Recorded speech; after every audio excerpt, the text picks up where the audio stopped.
Good evening. What follows is the final testimony of Trade Inspector Elena Vos, extracted via mind scour before her execution for heresy most profound. The planet was Carsign 6, Forge World, 12 billion souls. Primary output, munitions casings for the Astra Militarum. When production quotas exceeded projected output by 40%, the administratum grew suspicious. When quality inspections revealed components with structural integrity beyond manufacturum specifications, the Mechanicus took notice. When they discovered the workers were smiling, the Inquisition arrived. What you're about to hear is not a tale of demons or warp storms.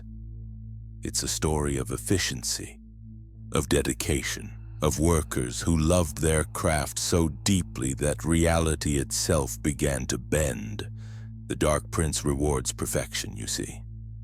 And when 600 million workers pursue perfection in unison, she notices. Shall we begin? Day 1. You feel it the moment you step onto the factory floor. Not the heat, though the air shimmers at 43 degrees Celsius. Not the noise, though 3,000 stamping presses create a rhythmic thunder that makes your teeth ache. Not the smell, though hot metal and sacred unguents fill your lungs with every breath. Number. You feel the joy. You are Trade Inspector Elena Vos, Administratum Oversight, Grade 7. You've inspected 63 manufacturums across 6 sectors. You know what factory workers look like. Exhausted, resentful, counting minutes until their shift ends. These workers are different.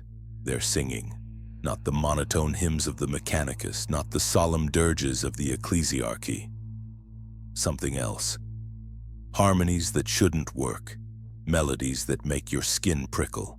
The song has no words, just vowel sounds that rise and fall in patterns that feel almost sensual. Your escort, Shift Overseer Marcus, notices you staring. Impressive, isn't it? Morale is at an all-time high. We've exceeded our quotas for 18 consecutive months. Why are they singing? They enjoy the work, Inspector. Is that not the Emperor's will, that his servants find purpose in their labor? You have no answer for that. In theory, yes. In practice, you've never seen it. The workers move with fluid precision. A woman at Press 47, designation, Worker 4701, operates her station with balletic grace. Load the raw material. Engage the press. The metal screams as it's shaped. Remove the finished casing. Inspect with fingers that trace every contour lovingly. Place in transport container. Repeat. She's smiling, not a grimace of effort, not the vacant stare of a servitor, a genuine smile of deep contentment. Her eyes meet yours for a moment. They're purple. Not colored contacts. You can see the iris itself has changed hue, like someone mixed violet dye into her tears. She winks at you. You look away, uncomfortable without knowing why. Inspector Vos. Marcus gestures to his office.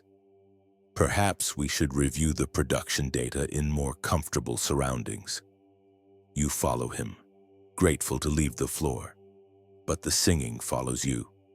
Through walls, through doors, through the sacred steel of the manufactorum itself. That night in your assigned HAB unit, you dream of rhythmic motion, of metal yielding to pressure, of shapes so perfect they make you weep. You wake at 0400 hours with your hands curled into fists as if holding something precious. Day 3. The numbers don't make sense. Production output, up 40%.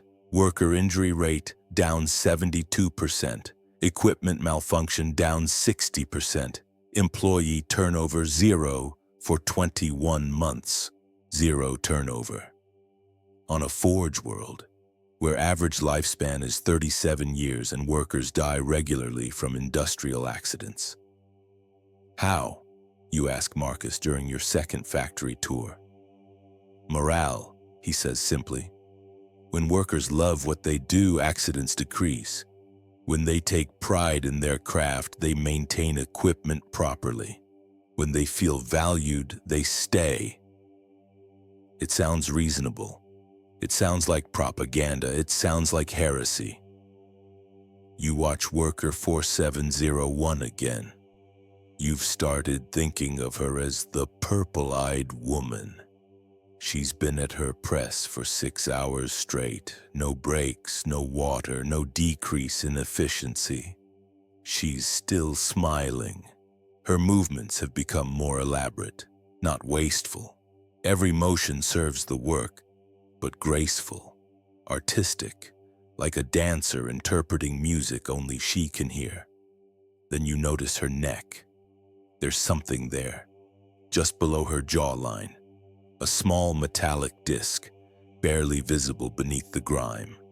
Not a standard augmetic. The design is wrong. Too intricate, too beautiful. Scrollwork that seems to move when you're not looking directly at it. Overseer Marcus, what are those? You point to Worker 4701's neck implant. His smile doesn't falter. Efficiency optimizers. A gift from the Mechanicus to improve worker performance, standard across the manufacturum. Would you like one? They're quite pleasant. I'm here to inspect, not to... Of course, Inspector. But the offer stands. Many visitors find their work more fulfilling after installation. That evening, you file a priority alert with the administratum requesting Mechanicus verification of the efficiency optimizers. You mark it urgent. The response arrives in 7 minutes. Request denied. Forge World Car Sign 6 operates under Mechanicus autonomy. Administratum oversight limited to production metrics only. Maintain inspection schedule. Do not interfere with sacred machine operations.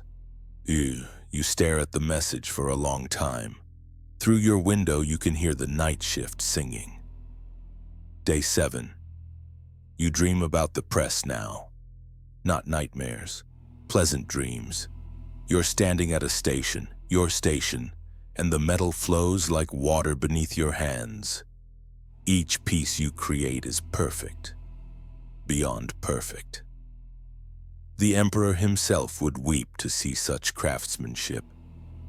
In the dream, you have one of the implants. You can feel it against your neck, warm and alive, singing its approval with every perfect motion. You wake with your fingers cramping as if you've been working all night. During today's inspection, you notice 6 workers have developed the same purple eyes as Worker 4701. You note it in your report, but the words feel hollow. What can you report? Workers experiencing ocular pigmentation changes?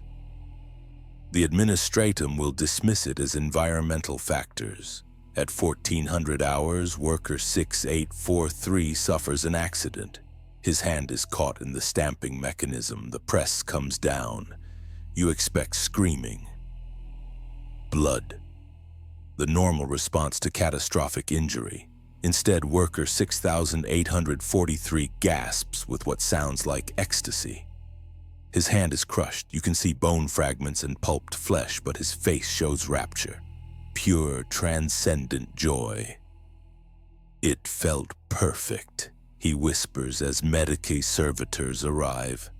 The pressure, the pain, the shape of my bones being remade. It was perfect. He's still smiling as they cart him away.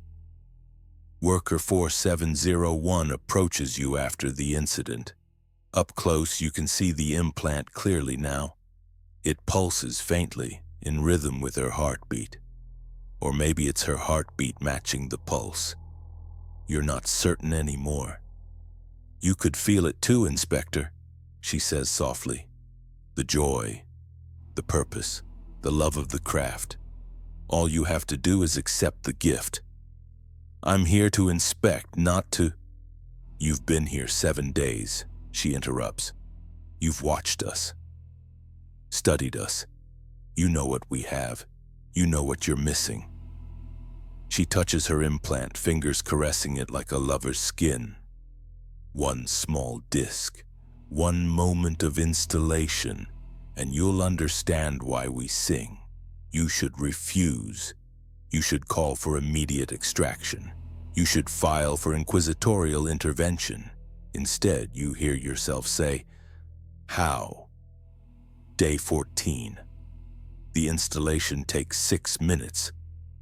You tell yourself you're doing it for the investigation, to understand the corruption from the inside, to gather evidence, to serve the Emperor's truth. You're lying. You want it. You've wanted it since day 1, since you first heard the singing and felt the absence of it in your own chest.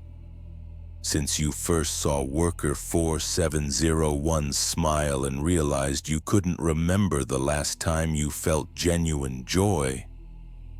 The tech priest, not a real tech priest, you realize now, something wearing crimson robes and speaking in binaric cant but moving wrong, too fluidly, too sensually.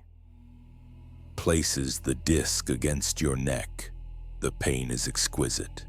It burrows into your flesh like a lover's fingers, spreading roots through muscle and nerve.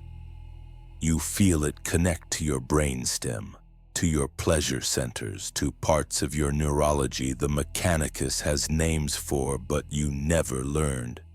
Then the world changes. Every surface has texture now. The air has taste. Light has weight. Sound has color. Overseer Marcus hands you a raw munitions casing. Would you like to try? He asks. You take the metal. It's warm, alive, hungry to be shaped. You walk to press 47. Worker 4701 steps aside, her purple eyes gleaming with approval. Welcome, sister, she whispers. You load the casing, engage the press. The metal screams. Number, not screaming, singing. The metal is singing as it transforms, as it becomes what it was always meant to be, as pressure and heat and force reshape it into perfection. You remove the finished piece, run your fingers along its surface, every millimeter flawless, every angle exact. You've never created anything so beautiful in your life. The implant pulses warmth into your neck. Good girl, it seems to say. Again, you work for 14 hours without stopping, without eating, without thinking, just motion and metal and the endless, perfect rhythm of creation. When the shift ends, you don't want to leave. Worker 4701. No, her name is Sarah. You know this now, the implant tells you, touches your shoulder. Tomorrow, she promises, and every day after. Forever creating, forever perfecting, forever loved. That night you don't dream. You remember. You remember what it felt like before the implant, cold, empty, purposeless. You don't file a report to the administratum, you don't call for extraction, you just count the hours until you can return to your press. Day 21. Your eyes are purple now. It happened gradually, or perhaps all at once. You're not certain anymore. Time feels different. Measured not in hours, but in pieces completed. Not in days, but in quotas exceeded. The entire inspection team has implants now. All 17 of you sent to investigate corruption, now happily corrupting. Some small part of your mind recognizes the irony. But that part is very small and growing smaller. The singing has grown more complex. 600 million voices across 12 manufactorums, all harmonizing in devotion to craft, to perfection, to the endless ecstatic pursuit of excellence. You understand now what Overseer Marcus meant about morale. The workers aren't just happy, they're transcendent. Every piece they create is an act of worship. Every perfect angle, every flawless weld, every component that exceeds specifications, offerings to something greater than the corpse emperor on his throne, to she who thirsts, to the dark prince, to the one who truly appreciates perfection. You know you should be horrified. Some fragment of your original self screams warnings, quotes regulations, recites prayers to the emperor. But the implant pulses warmth, and the screaming fades. You complete your 18,000th munitions casing today. Sarah completes her 26,000th. The newest workers arrived yesterday fresh from the administratum, completed their first pieces with tears of joy. Production is up 53%. Quality defects are down to 0. The Imperium's war machine runs on the ammunition you create. Ships carry your casings to 1,000 battlefields. Guardsmen load them into weapons that have defended humanity for 10,000 years. And every single piece is an offering to Slaanesh. The irony is delicious. That evening, Overseer Marcus, no, Keeper Marcus, you see his true form now when the light hits right, addresses the manufactorum. "Brothers and sisters," he says, his voice carrying harmonics that make your implants sing. "Our production has been noticed. More manufactorums across Carsign 6 are receiving the gift. More worlds are discovering the joy of purposeful work.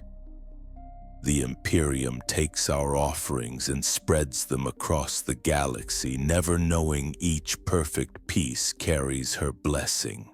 Soon," he continues, and his smile reveals too many teeth, "every weapon in the Imperial arsenal will sing her song.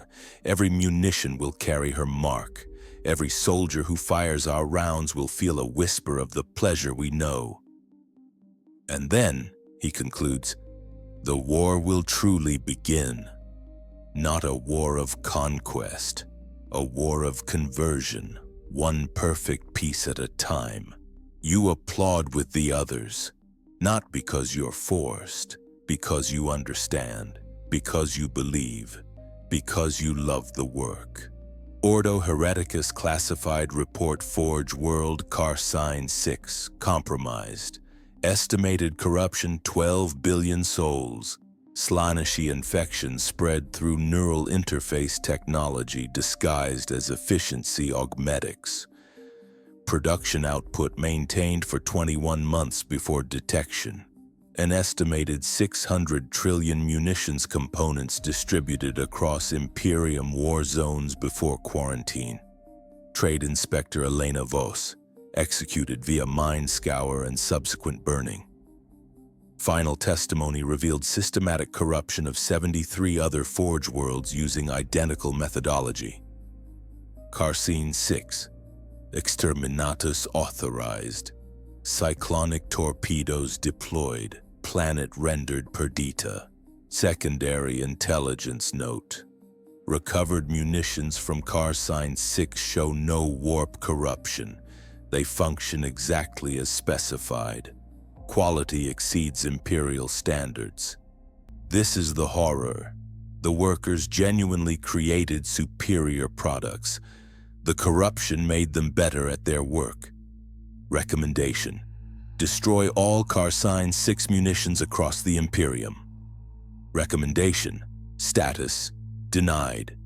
Estimated 14% of current Astra Militarum ammunition supply originated from Carsign 6. Replacement impossible within operational time frames. Munitions cleared for continued use. The Imperium fights with Slaanesh's gifts, and the Dark Prince smiles. Transmission ends. Well then, rather troubling, isn't it? The Imperium's war machine runs on the devotion of its workers. When that devotion becomes too pure, too perfect, too joyful, well, that's when she notices.